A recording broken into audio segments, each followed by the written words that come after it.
Get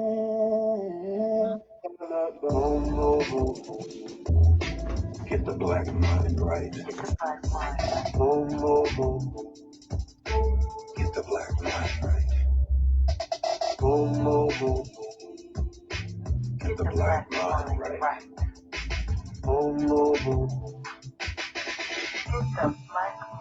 right. Get the black mind right. Your host, Lary Syid Wright. What's going on? What's going on, everybody? You know who this is. This is your main man, Brother Saeed. Today is January the 3rd, 2024. I hope everybody had a nice and great New Year's and brought it in respectively. You know what I'm saying? And I hope, those who went to church, I hope they had a great time. And those who went to the club had a great time. But before I bring on my guests, I want to say this. Somebody posted a picture up with this church in Atlanta, and it was a big shindig they was having to bring on the New Year's. Then they start playing. I forgot the name in the song, but they was really getting it in. So people kind of, chiming in about that and whatever. But do I think there was anything wrong about it? I mean, it's like this. That's his church. People go to his church for a reason. So who am I to judge? You Right, know what right. I'm saying? People was there having fun and they was praising it. It's not, long as I ain't see no twerking, I was happy. You Mm-hmm. know. But people have fun. I mean, and if it take things like this to get people to come to church, but don't lose focus of why you're there, I don't see nothing wrong with it. And before I go any further, and before I be my guest, and I want to say all this. We have so much going on now with the church and with the pulpit, with all these entertainers and stuff. I want people to understand one thing: entertainers deals with rich entertainers deals with rich entertainers. No matter if you're a Christian or if you are a singer, it don't matter. They all got their own community. Now, what they do in the community is it right? I mean, hey, if it's wrong, hey, but I mean, only God can deal with that. But when things are being exposed about certain people, that definitely goes against what the scriptures say. I don't feel sorry for them because they set themselves up for that. And if you want to repent and do all this, I think you need to step out of the pulpit and refine yourself before you stepping back into the pulpit. But on the flip side of that, when you're making that kind of money, it's hard to step out of the pulpit. Like I think what Jesus said, it's easier to get a camel to jump through the head of a needle before a rich man give up his riches, and that's where we at right now. So I just wanted to throw that out there because I just don't want, I just think that people are becoming more of an enemy of religion because those who they put in a place, those who leave places of worship are becoming more singular in their actions, which definitely goes against what they're preaching. And I'll leave it at that. So what are we going to do? We're going to move on. My guest today is named, now, I'm just going to address her as P. Ross. I won't say her first name because she won't let me. But she's an entrepreneur. She's a promoter. She's a radio show host. Um, she's the owner of WHISK Entertainment out of North Carolina. Um, she's been doing this I met her about a year ago, and her drive is something that I really love and respect because she don't give up. And she does what she do. She's motivated about what she does, and she believes in what she does. And her whole thing is, we got a mutual friend that she's worked with and I work with here from Greensboro, and he said some great things about her. And she just one of those kind of people that, I can say this about her: she's gonna keep it 100 with you. She's gonna, if she can help you, she's gonna talk to you. She's gonna help you. If she have things that might irk you, but deep down inside they're truthful. She's just that type of person. But the bottom line is she's a helping person. She's an activist. She's a community activist, and in her hometown, and she deals with issues like gentrification, assisting Asian adult programs, anything she can do to help people in her community, that's what she does. So we're going to talk about that. We're going to talk about definitely the Black community, and then I'm going to let her say a little bit more about it when she come on. This is my friend, Miss P. Ross. Hey, thank you, Mr. Syed, for allowing me to be a part of your show today. No, I'm excited. Well, I appreciate it because she had me on her show. I think we both have a mutual friend named Jeff Ware. Jeff Ware, big shout out to him. Yeah, and she Jeff down in Georgia. Yeah, so she had me on her show. We had a great time. So yeah, tell us a little bit more about yourself, and we're gonna move on.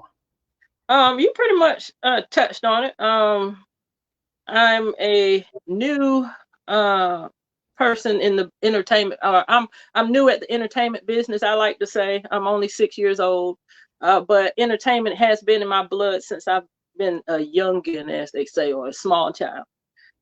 Starting with my grandmother and the piano. So her plopping me on that piano, and then just in her apartment in New Jersey, just I remember people coming over, not all the time, but when we did have company, because I lived with her when I was real young. What part of Jersey?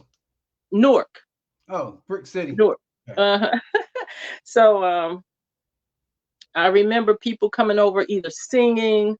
I remember a man and a drum, like a bongos or congos, whatever you call those.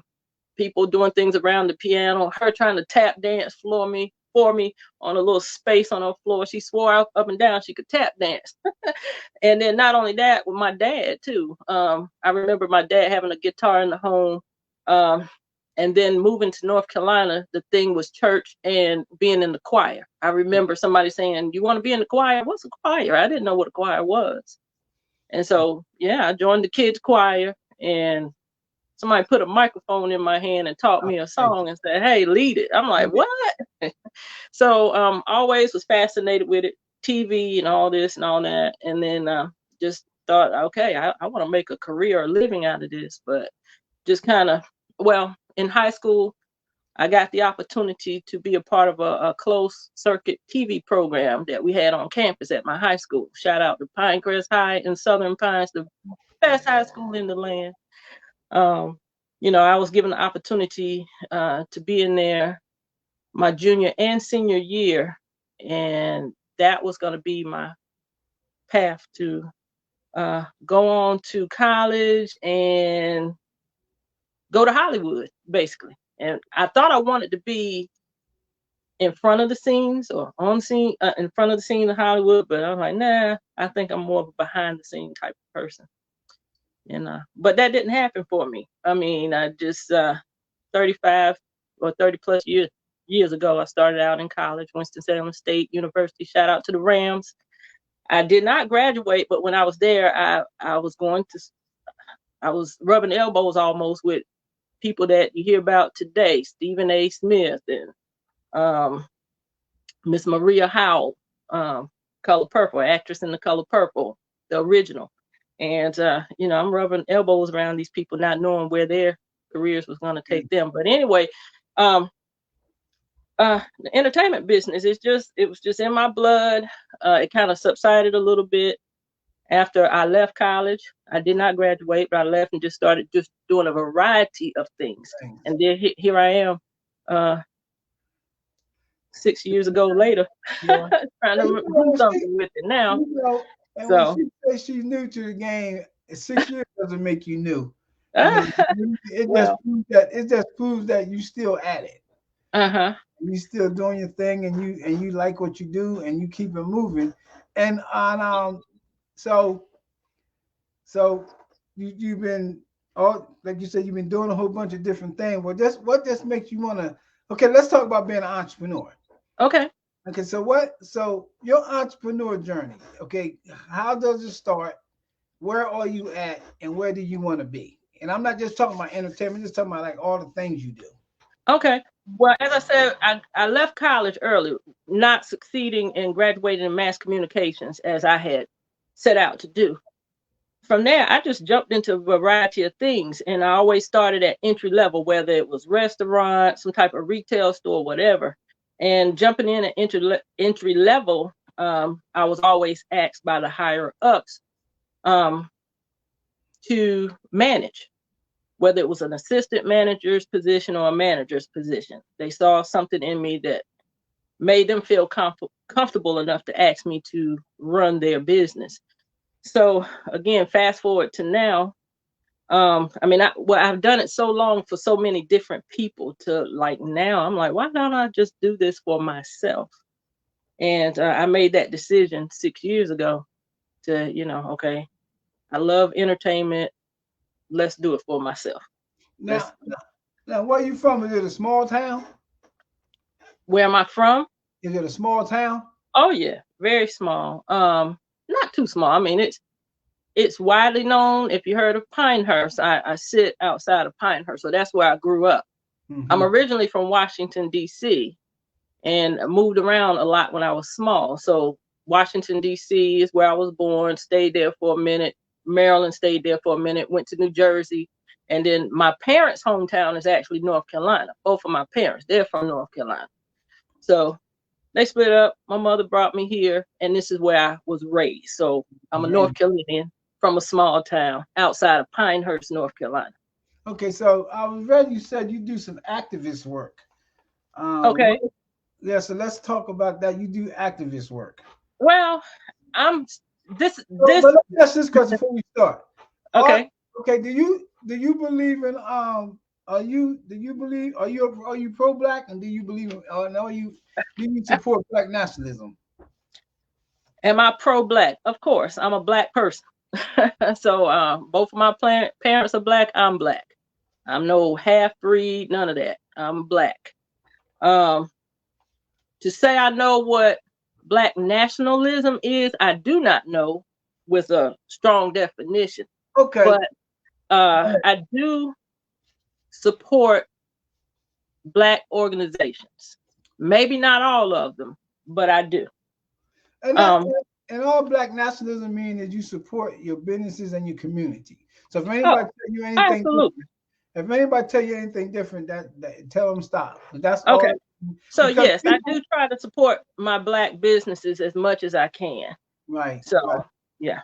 Right. Mm-hmm. So, but you know what? It's hard because we don't have a lot of black unless it's barbershops and other type of small little stores, that we should support. We like when it comes down to like goods and services, we don't have a lot of them. I agree. Or if we have them and buy stuff like Indians and all these other Chinese and stuff. Right. We have like even like with hair salons and hair products. We're the largest consumers of hair products and makeup and all this stuff, but we don't physically have the we don't physically have the mass stores that other people have. But why do you think that is? I mean, I'm gonna tell you why it is. Okay, tell me why. Because the market is set up for us not to own these things, because these businesses like this will generate more wealth to us within our community. But you know what? I think that's partially true. Whenever I think we're not inspired to go out and own our own businesses. We're so focused on buying from somebody else, well, I'm gonna let you finish, then we can talk about that.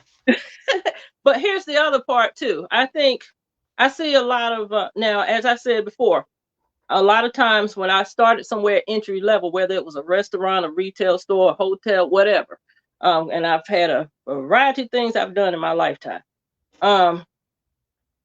Our other brothers and sisters, our white brothers and sisters, they do it. I'm gonna say they do it perfectly. And when I say perfectly, they're on time, and they do it.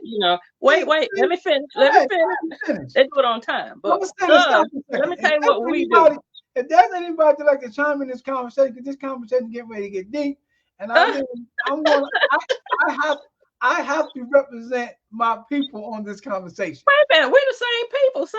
I'm not saying we're the same people. No, but what I'm saying, what you are saying is that it's a stereotype that you said here that you're trying to not. This says redirect themselves from stereotypes. So the first thing you said was being work on time. Right. No, okay, so let me tell you what I see happen to a lot of our businesses. When I say our Black community, either when they open, they don't have consistent business hours. It'll say on the website, or it'll say on the storefront, we open at this time on this day. Well, you go there ready to support and they're closed. There's a sign on the door. And a lot of times it's not an emergency. A lot of times they want to go check on what their boyfriend doing, or they have to go do this, or they have to go. It's not a legitimate reason to do it. You follow what I'm saying? So, I mean, that's been my experience. Okay. Well, this is what I'm going to say. Okay. Now, as far as my experience, I can't say that's true because, I mean, the people that I deal with, Uh-huh. their own businesses, they are about their business. Okay. But see, this is what people don't get when we talk about Black businesses and other businesses. It's not the fact that we can't. Case in point, I'm gonna go back. The U.S., USAA, like they talk about their armies, like insurance companies and loan companies for the government. The U.S. Navy thing, same as USAA, they being sued because for the last 3 years, 50% of their Black or minority customers who apply for loan didn't even get the loan. So stuff like that, and then I'm not disagreeing that type of thing doesn't happen. But but this is just things that I'm saying about why Black businesses. It's not people don't want to. It's not that Black people don't want to own a business. It's just that there's two things here that, and I'm blaming this on us. There are two things here that we have to overcome. First of all, we have to, when we open up these stores in this business, we have to learn how, and I'm kind of agreeing with you too. We have to learn how to treat our Black customers like what we treat white customers or other customers when we in their stores working for them. And then on the flip side, on the same token, Black people, I don't care about nobody else. My conversation is about Black people. Yes, absolutely. We have to go in here and buy from these people. And if we have an issue with this person, we don't need to argue with them. You be straight and listen. I'm supporting you because you're Black. If your attitude is going to run us away. Absolutely. I agree to that now. I agree to that. Then you do what you have to do. But our whole problem is that, and we have to stop, not just the consumer, but the person that's selling and the consumer. We have to stop trying to compare ourselves with other people or other businesses. I agree. And you feel what I'm saying? So absolutely. When we open these stores up, people are smart enough to know how much money they can make or how much money they want to make. So if the Chinese stuff got their stuff 50 cents cheaper, if you're afraid to drop your price to match it because you're going to miss out on 5 cents, that's where you fail as a business. Right. The whole goal of a business is getting people through the door. And even if you're going to take a loss, you might want to make $300 a day, but if you know you can make $250 a day by dropping what's name, you're not losing money. It's a shortcut. It's a short, but you're not losing. And this is I think we have to do. Now, does that apply for the other people on the other end? And what I mean is, okay, let's talk about entertainment business. And let me tell you one of the problems I run into. I always try to support what an artist asks me they feel like they deserve. You follow what I'm saying as far as a salary. But at the same time, I always try to let the artist know, well, this is what we got going on. We don't know how many can you work with me. I don't try to what's the word? I don't want to insult anybody about what they ask for as far as a salary coming to do your event, excuse me. But I find that when they don't want to come down a little bit, or they feel like they deserve every penny that they're asking for, then you run short. Sometimes if whether you promoted it right or wrong, you run short on the other end, and then your business crumble because the people didn't come out, or they complain about the price you had to put at the door in order to pay the band to come or the comedian to come or whatever, you want to go home with something in your pocket too. So I think everybody could bend a little bit to help each other out, but I find they're not willing to do it nowadays. This is one thing I learned about entertainment and business. Mm-hmm.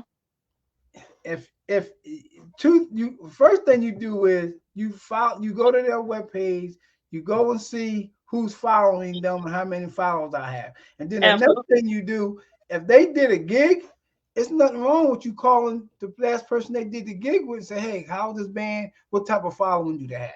Absolutely. That's what. Oh yeah. I mean, I've done all of that, but I'm just saying, And then the third thing is like I learned this with what I do. Mm-hmm. I have a good relationship with people in Greensboro. A relationship. You know what I mean? But when I do shows, and I got over that. Now when I do shows, most of my audience is from out of town. Uh-huh. Most of my fan base is people that I don't even know or whatever. But I don't get upset because I know who my fan base is now. And right. I know where I'm going to do it, how many seats I'm going to have out, and this and that, because I'm in the business of making money. Absolutely. I'm not going to overextend myself because I think this is going to happen. I know what's going to happen. And we've been in the business. If you're in the business long enough, people can get a bar. It's different being a promoter, I guess. I don't know, but it's different. It's like I've been in this business long enough to know who gonna come, how many people gonna come, who ain't gonna come, and who gonna support me, who ain't gonna support me. That's just me. Right. I might be lucky because I do well. You know what I'm saying? But I don't. But going back to the businesses, and businesses have to think. Business when we open up a black business, you gotta see. We don't have no real black business coalition. Mm-hmm. We don't have that. So you have to have a black business coalition, like in Greensboro. They can say they got one, but you must have this black business coalition where everybody get together at least once a month, twice a month, say, hey, this is our plan in order for all of us to prosper. Right. We got to market, and we got to do all this, but we're doing it for each other. We make sure everybody get a equal share of marketing, whatever our marketing or goal is. That's what people have to do. And it's different with you in entertainment because what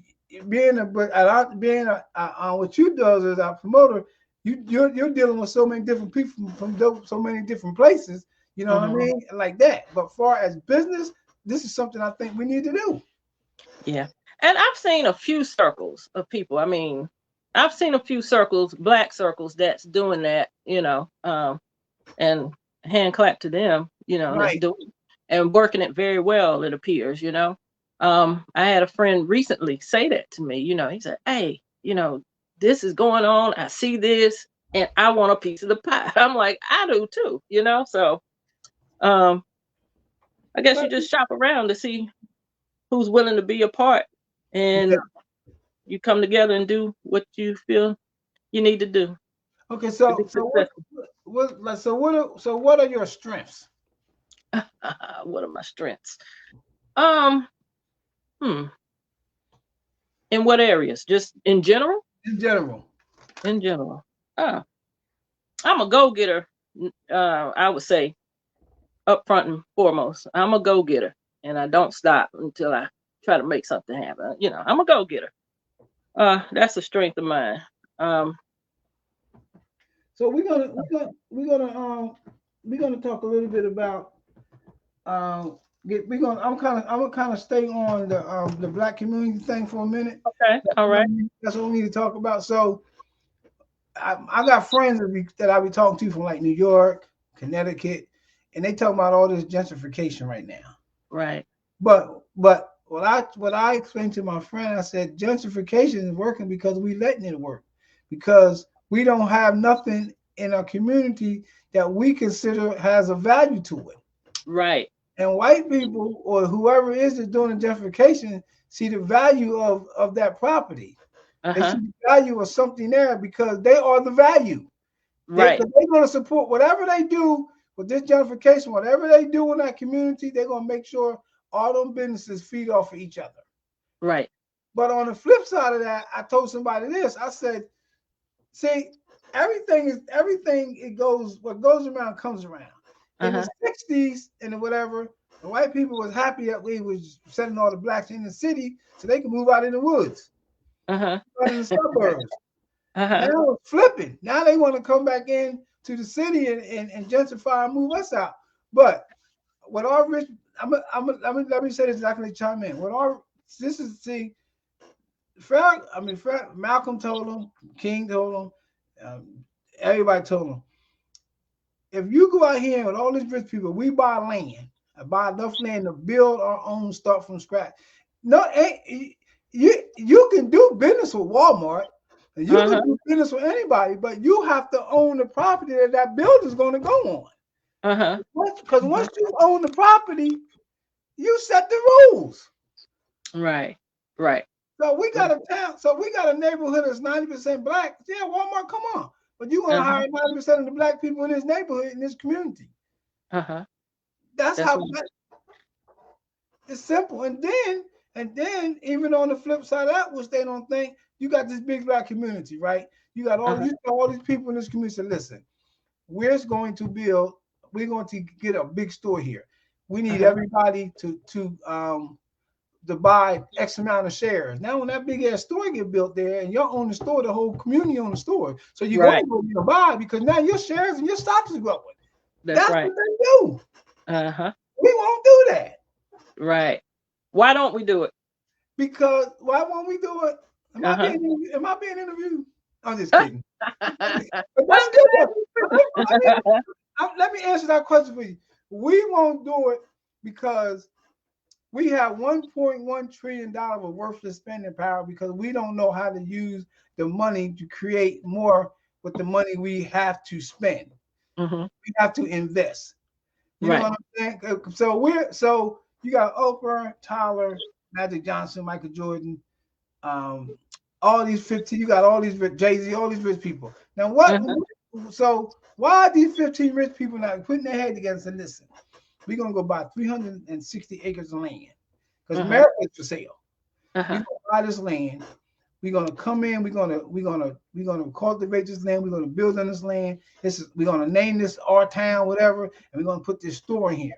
We're gonna put a warehouse in here, and we're gonna give all these people a job. Now everybody got a job. Everybody's spending, and everybody getting money. That's and it's not that hard to do. But we're so selfish. We're so selfish about, we're so greedy about gaining wealth and not sharing wealth because when they die, the government get the money. Well, I think too is that we're uneducated about it. I'm one of those people that wasn't educated. I'm just now educating myself within the last 10 years about all this stuff that's going on because I just didn't have to pay attention to it, honestly speaking. But now I do. And being a community activist, that's what I've been trying to do over the last couple of years. It's just pulling people from my small community and giving them information that I feel that will benefit them, especially those that don't know. It's surprising how many people don't know. They were just like me. I just didn't know, and so I'm sharing the knowledge that I do have. Let me ask you this question. And we had this conversation all the time. What can you ask poor people to do? What can you ask poor people to do? Yeah. What can you ask poor people to do? Me, I don't know. What do you mean? And I ask that because all poor people can do is they got to set up where poor people can live from check to check.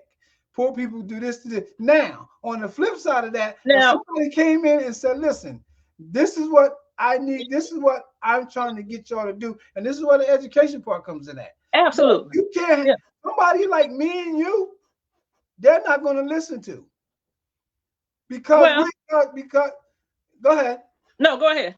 I said, somebody like me and you, no, let me take that back. They're going to listen, but they're not going to understand why we bringing this conversation to them because they said, well, hell, them niggas broke like me. So this is when you talk about the education part, this is when people from these rich, super rich groups just come in and say, hey, this is what we're trying to do. This is how it works. And we got people. Once you give them, it's about the trust factor. Well, once you give them the information, I would say more than once, and you don't just give it to them, you show them, you let them think about it. and then you see if they want to do it. That's when you let them know, well, hey, you can call me at any time, or you can, you can go over here and get more from over here, or you could get with this person if they're not comfortable with you to, get more from over there. But do it like the Bible says. Once you give them that information, if they don't receive it, then you kick the dust off your shoes and keep on to the next city. You keep on to the next person. You don't waste your time there with that one person. I mean, you might give it another try, or or with that one group. I'm talking this, and especially, but like you said though, it's an education thing. Mm-hmm. But people are smart enough to know, and I'm not talking about no numbers. Mm-hmm. People are smart enough to know if Walmart came and knocked on your door and said, "Give me $100," and you're going to make $50,000 next year. Whether they make $50,000 next year or not, Walmart has told them this. So what do you think they're going to do? Let's be honest. They're going to come up with that $100. Yeah. But if somebody like me or you had the same plan, same what's the name, they would think, and we could be filthy rich blacks. They would think on it, because they're in the back of our mind right now. We always think people trying to get over on us except white people. But everybody's not going to have that. They're not going to be like that. If you could just reach one, and one can equal 100, one could equal 50. If you could just reach one, I agree with you 100%. Yeah, we can reach one, but it's like, I just say this, and it's just like, there is no way today with this media we have. There's no way today that black people should be killing ourselves. There's no way today we should have so much turmoil in our neighborhood where we're in a position to physically and mentally take care of ourselves. Right. Well, I think if you get rid of a lot of the negative stuff that we have, that we put up on a pedestal so much, one is our music, two is our movies and entertainment. If we get the black mind right, you'll see a change bigger than what you see now. I think a lot more younger black Americans are starting to catch on. Young people, they're starting to catch on, and hopefully we'll see a big turnaround. Now, but you gotta find people that go out. You gotta have those people that's willing to go out into the muck and the mire. And this is what I would encourage our fraternities and sororities. Instead of having your annual this and your annual that, are you actually, instead of giving away the turkey dinners at Christmas time, and instead of are you really going out there reaching out gangbangers? I mean, I know it may be a scary thing, but a group of 10 men from a fraternity going out into the neighborhood, the muck and the mire neighborhoods, and making a difference, reaching one to teach one. And our churches too. We got to tone down on the entertainment. I'm the entertainment. Right. What are you teaching in the churches? Right. Why are they, are you really going out 2 by 2, or are you driving around in the car throwing a flyer at them? No. This is what's hurting. And I tell people this: they can argue with me all they want. When we first hit these shores, if you say it's the white man's Bible that we read, I don't care what book we read. That book put us in the position that we felt safe and secure in some which way or other, and it kept us together. The church kept us together. So I tell people this. This is what I talk to people. I said, let me ask you a question. When you decide to get clean, when you decide to get yourself together, I said, what did you do? I said, you sat down, and I don't care who you talk to, whether it's a spirit or a person, whatever, the person you talk to or the spirit you talk to or whatever you believe in, it came from a good perspective. That's why you became better. You feel what I'm saying? Right. So if this church or mosque or synagogue over here doesn't work for you, go somewhere else. And if nothing work for you, and if whatever else work for you, be happy with that. But you can't blast them for them not giving you what you want. But then when you watch TV and you look at all these ministers and all this stuff, and I think that no minister And we're human. Uh-huh. No minister can sit here and tell me that I failed because I'm human. No, you failed because you gave up on the oath that you took when you put that collar around your neck. Uh-huh. That's where you failed at. Yeah. You became bigger than the oath. Uh-huh. All the Right. oath, you feel what I'm saying? And all the Uh-huh. oath said was you need to serve your community, your congregation justice. He ain't asked you to do nothing else. Uh-huh. And once you become bigger than the oath, this is what we're getting. Yeah. I don't have a problem with mega churches. My Right. problem, and then again, I do, because there's no way you can have 6,000 members on a church and every Sunday you're not feeding every damn poor person that's in Greensboro or whatever. Have a Well, free dinner. I mean, but I don't think it's the church's It is. It is. The church is if supposed to they're be doing a part, if they're doing what they can to assist the community and that's good. I mean, that's good. If you Some have, churches can't afford to do it. if Some you, churches cannot. I'm not saying all churches. If Okay. you have a mega church, A mega church. Okay. 10, 20, 30, or whatever, Uh-huh. you got small. I go downtown Greensboro. You got small churches feeding people. These ain't mega churches. These No. are feeding. But I don't care what nobody say. If you got a big church and you ain't set up every Sunday, listen. What's the quickest way to get to a person?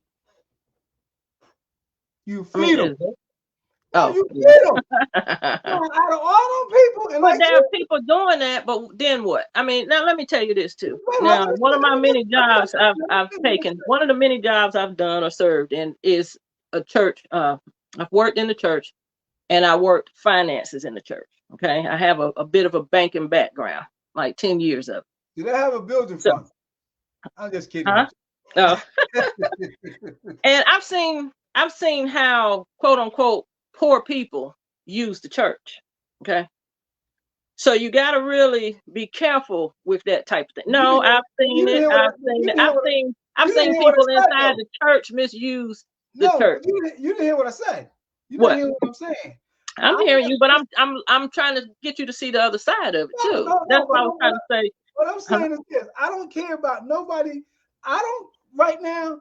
I'm saying I don't care who go in that church and try to get over it. I'm not talking about that. What I'm saying is Jesus, when Jesus walked, whatever he did, he didn't say he was trying to save 1,000 people. He didn't say he was trying to save anybody. People was drawn to him. What I'm saying is, if you have these mega churches, and if you can't go out there and feed people for free, somebody, if it's one person, and you're going to help somebody. And but I would say a lot of mega churches are doing that. So I give a lot of them are. When you look at it, they're doing a variety of things. But it's coming with a cost. Huh? It's coming with a cost. What it costs? It's coming with a cost. It's coming with a cost. Listen, I don't care what nobody say. If you charging me to come to your church, you're not a minister. What do you mean? Some churches charge.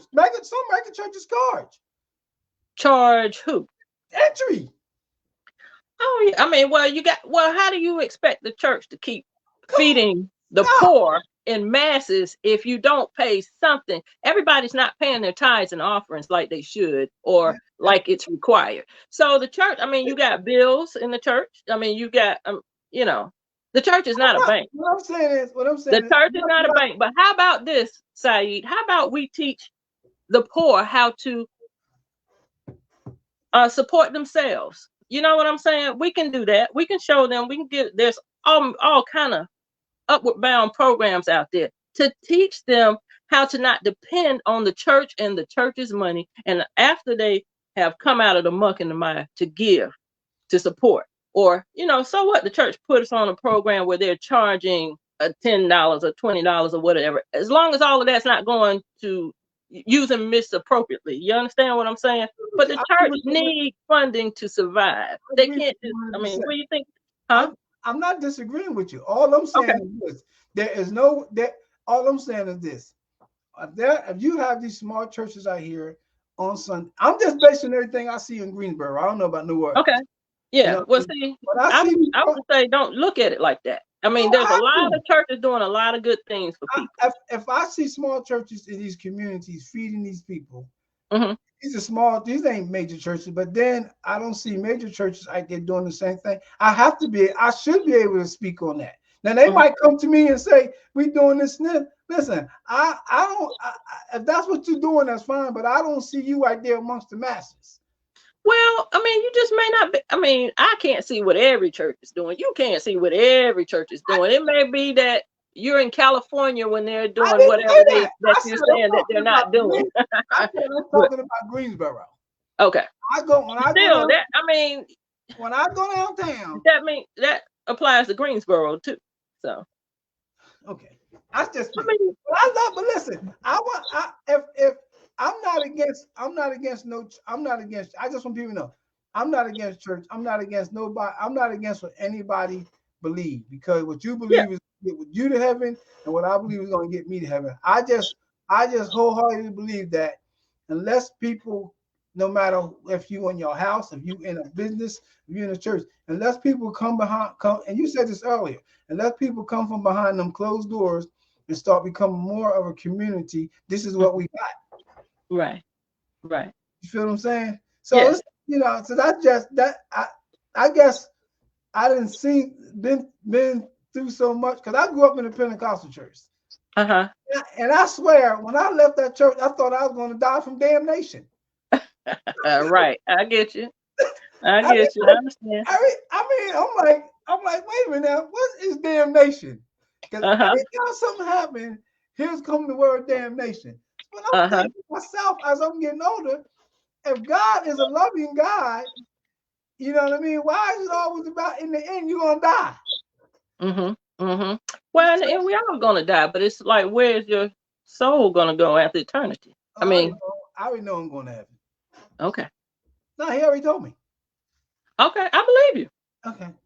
So let's move on. So, you got anything to say? No. Do you know Tamika? Yeah. So on Tamika those. L. Douglas? Huh? You know Tamika L. Douglas? I do. Yeah, she says so true. Wait a minute. First of all, she's a co-host on Chat City with P. Ross. Hey, Tamika. Well, Tamika, she's a co-host. First of all, who you talking about so true? Me or Pauline?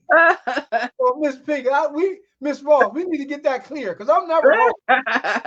And she's a evangelist. She's an evangelist at a mega church. How about that? I didn't cuss yet, did I? Well, how you doing, Miss Douglas? So go ahead. I'm gonna pick up from where you can pick up from where we left off.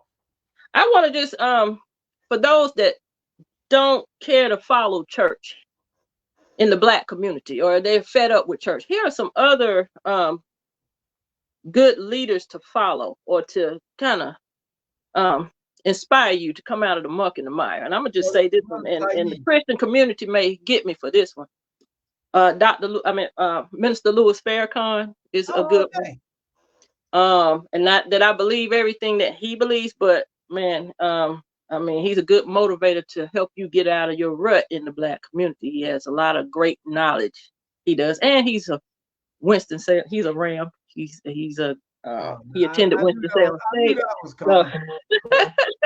Okay, Dr. Boyce Watkins. Yes, he's a good one. Dr. Umar. What's the guy got the show on YouTube? Huh? What's the guy got the show on YouTube? I can't think of the white guy.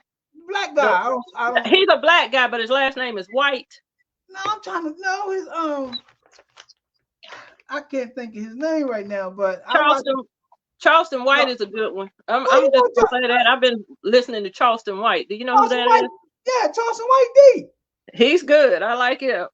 Yeah, he makes a lot of sense, but people don't deal with him. He does, because he has his thuggish mentality and way he talk. But if you listen to him, the man makes a lot, and he's telling the truth. Oh yeah. And then Dr. Umar Johnson, I like him too. Yeah, that's my dude. Yeah, he's good. Yeah. Okay, Charleston White is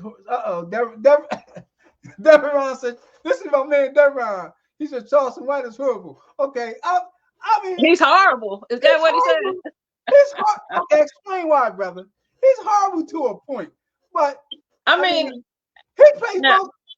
Okay, let me see. He says, Charleston White is horrible. I sure did. He is absolutely horrible. I mean, why you say that? Ernest, what's going on, Ernest? Okay. no, if you can get back, if you can get past the profanity and all that other stuff with him and just listen to what the brother is saying, he makes sense. You know who And I Charleston think White is? I'm not gonna say he's a great role model for He's not a role model. a young. He's not a role model, but I mean, some of the things he's been in the muck and the mire, and he's trying. He's come out of it, and he's trying to grab a hand and pull them out the muck and mire. Charles White is the non-comedic version of what's the little short comedian? Cat Williams. He's the non-comedic version. Absolutely, yeah. That's who he is. Now, I didn't. My man said, we don't have time for his contradictions. We don't have time for his contradictions. Zero role model. So he mean by contradictions, like he always saying one thing and then he come and say something else. Am I right?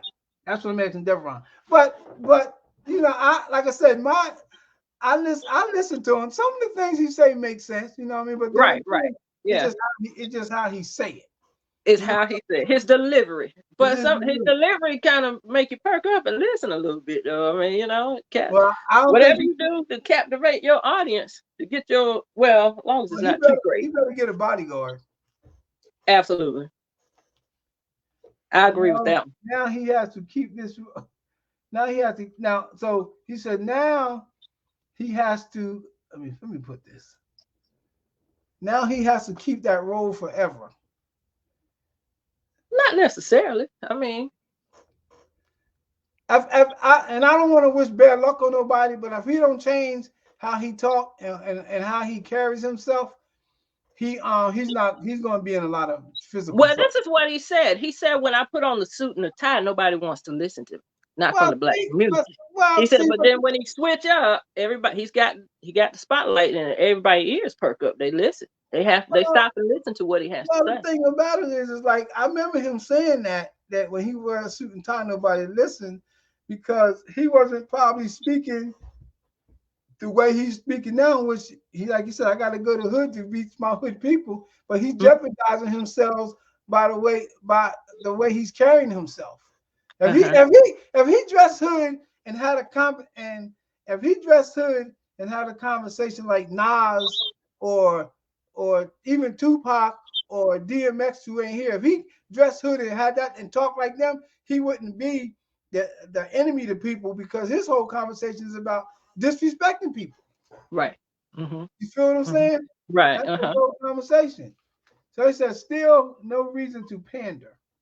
Yeah. People have their own opinion. You know what I mean? I'm gonna have to bring Devron on my show so me and him can chat. That's okay. He's a good dude. So my man, and then we got my other friend was on here. I can't find him right now. Ernest Hooker. What's going on, Ernest? So listen, we're gonna move on. This time flew by. So let's talk about Black Hollywood right quick. Woo, Black Hollywood. Devron, I want you to chime in and all y'all want y'all to chime in because we're gonna talk about the music industry right quick. Now we're gonna go over an hour, but I'll make sure we get this whole show up. Okay. So we're gonna talk about Black Hollywood. So my take on Black Hollywood is this right now. The women are disgruntled and the men don't know where their place is in Hollywood. They don't know whether they have to be portrayed as being gay or they just being canceled out. And my whole thing is this: if we look at the actors in Hollywood now, most of them not even African Americans. People don't know that. A lot of them are British and Africans. British, right? To get these major roles. But when the woman side, like Viola Davis said, like Taraji P. Henry said, and like a lot of black women say is, you know, we've been in this business longer than a lot of these other people, and we ain't making nowhere near what they making. When I saw the amount that Taraji P. Henderson was making, I almost died. I was like, are you serious? And she had to scream to get that. I'm like, are you serious? I thought she'd be in $1 million range right about now. $500,000? No, she said her last gig, I think, paid like And well, the only reason why she got 10 million for Proud Barry, she helped. She executive produced it, so she could pay herself that. And plus, Sony gave her the money. You Mm-hmm. know? But it's just like, and I'm flipping over to sports. It's just like with sports, the black athletes have to sit, have to sit out, threaten these teams and these owners for get extra money, but the white guy don't have to do none of that. Mm-hmm. So so Mm-hmm. so when we look at it, that happens to us all the way across the board. Mm-hmm. All the way across it happens all. And so I'm looking at, all these, like, all these major corporations now with these black women and black people are getting these president jobs. And I could be wrong, but they getting these president jobs because these white people done messed up so bad they want the blacks to take the fall for it. Mm-hmm. These corporations, and they going in wanting to help, wanting to change stuff. You just like but when it hits the fan, they getting the blame for it for something they didn't really have nothing to do with. Mm-hmm. Mm-hmm. So Yeah. with that, so we talk about the Hollywood thing with the sports thing is that we and I don't want nobody to take this the wrong way. Once black people understand their place in this country and in this industry, we will move from that and do like Mishaw and all these other cats did and try to do business with other countries because we can. Mm-hmm. In Dubai, they give them millions. Dubai Uh-huh. will give them millions. I know a young man. Matter of fact, he used to play he was the minister of music at my church. I think that's where he still is right now in Dubai. And seemed like he just left and went over to Dubai. I don't know what inspired him to go over there. But he's a Money and very talented young man. I mean, he can sing, and I mean he went over there and got a wife and kids and stuff, but he is really doing some things over there, yeah, from but what I can see over here. yeah, Very well. we just so into wanting to be part of this Hollywood community. Then we're looking at Tyler, we're looking at all these people. There's no way Oprah Winfrey, if with Taraji and other now, like Monique must not been lying. She wasn't. I So, mean, you can so see it now. I Oprah, mean, 'cause Oprah and them should be shaming themselves to treat their sisters like this. I agree. I agree. She shouldn't have to have breakdown like that in front of us. Uh, expose uh her salary and what she isn't getting. That's really disappointing. But something I'm just say this about Miss Winfrey.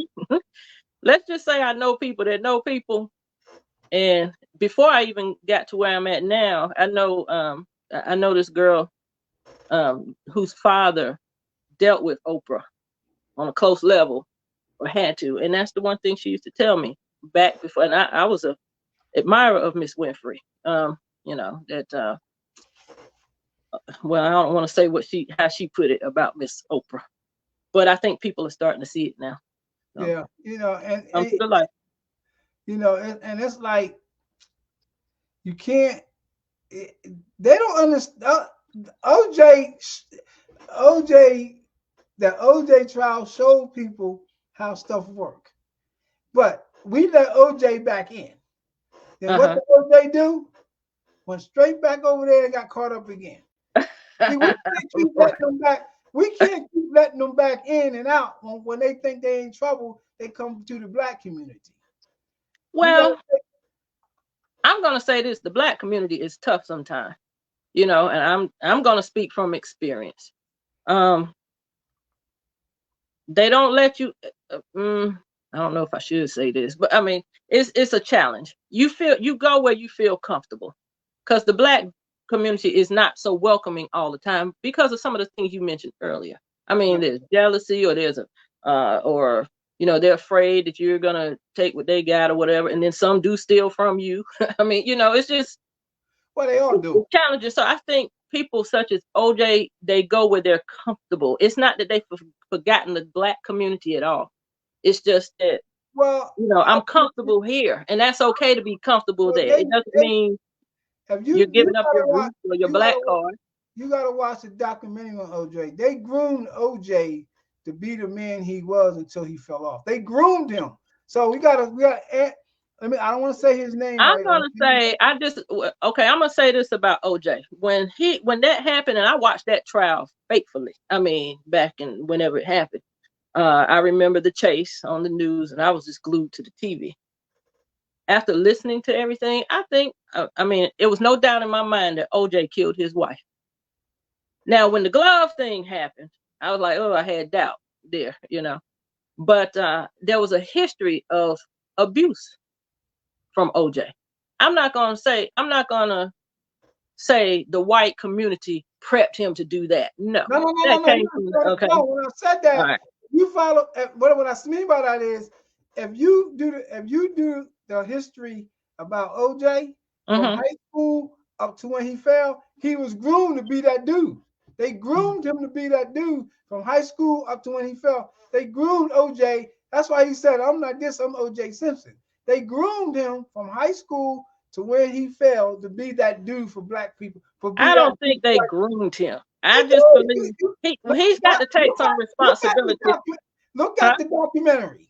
You would say, what's the name of the documentary? Huh? What is the name of the documentary? I think I'm OJ, something like I'm OJ or something, but you can pull it up. It's a whole documentary how they groomed him. They groomed him. So let me say this. I don't want to say the name right. Antuion Ray. I don't know who. I don't want to say Antoine Ray. Okay. Hey, son-in-law. So Black Hollywood comes with a price if you want to make that money. You know, the two, like we said earlier, Tupac said it. You know, what I mean, DMX said it. You know, a couple of other people said it. If you're not part of that community, you're going to be successful, but you won't be wealthy successful. Now, a few of them have skated by, but he said that, you know, and they tell you have to, you know, it's like sell your soul. I believe that you can start your own, just like Tyler Perry went out and started his own. Oprah Winfrey went out and started her own. What says that it has to stop there?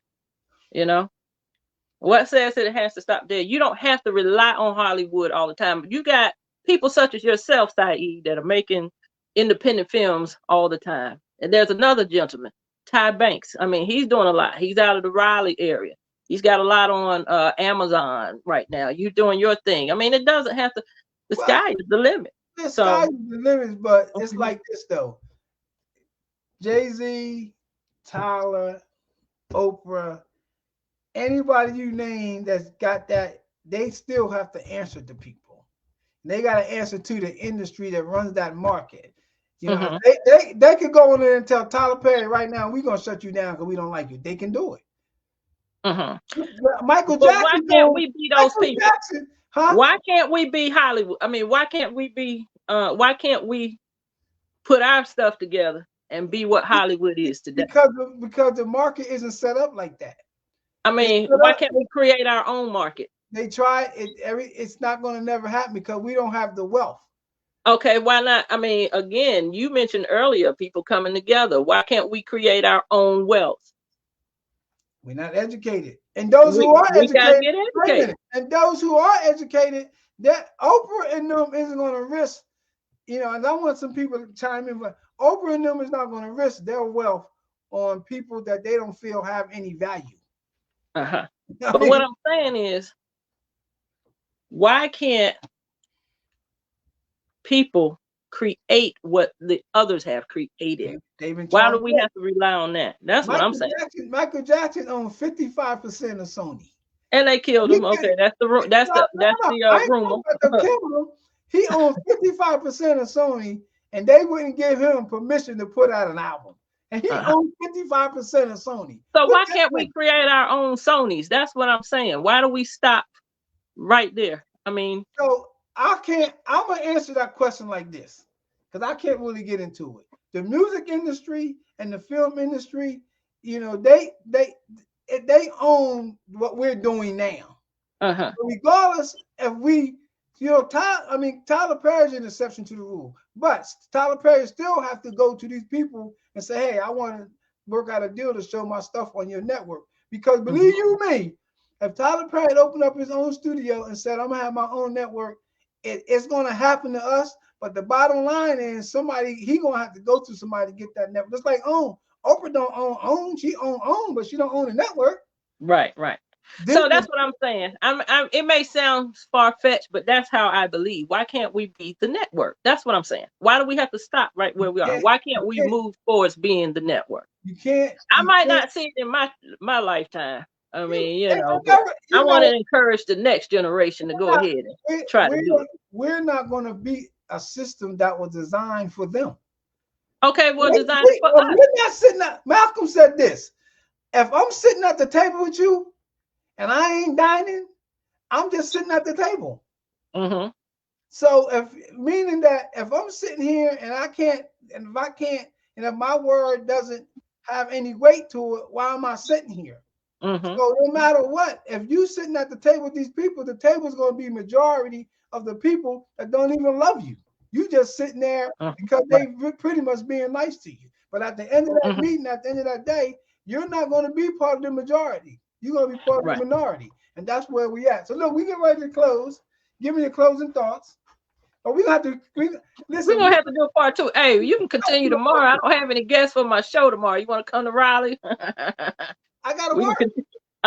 Okay. Listen, give us your closing thoughts. Well, let's be kind. Be better to each other and be kind. I feel with you. Listen, this is your man, Brother Syed. This is my girl, P. Ross, and we definitely going to do a part 2 so we can get to the bottom of this. And look, I want to thank everybody for chiming in, and everybody, y'all know what I close with. Get the black mind right. Peace. Get the black mind right. Hey, I'm going to call you in a few. Get the black mind right. Get the black mind right. Get the black mind right. With your host, Lary Syid Wright. Hey everybody, I want to thank my friend Miss P. Ross for coming on. We had a good conversation. I kind of like took over the conversation because I started kind of like getting into my moment. But I'm gonna have her back on. We had a good conversation. I want to thank everybody that chimed in. And Devon, I want to thank you for chiming in. I want to thank my man. We had a few people. I want to thank for Tamika for chiming in. I want to thank Ernest Hooker for chiming in. I want to thank Antoine Roy for chiming in, and Charlene Ross. So listen, if you would like to be on my show, just hit me up at pitchvine@yahoo.com. If you type it in, I'm up there. Lary Syid Wright. If you'd like to be on my show, hit me up. You'll see my poster. What you got to do? You got to look at a date. Hey, from Manchester, England. Oh man, Happy New Year's! Thank you for tuning in. So what we're doing is if you'd like to be on my show, you'll see my poster I got up. I'll repost it. I just need your name, your email, a date that's good for you, and a small bio, and I'll make sure I get back in touch with you, get you on my show. I'm glad that we had a great show. Like I said, we had a good conversation, and I want to wish everybody a Happy New Year's. And once again, get the black mind right. Peace.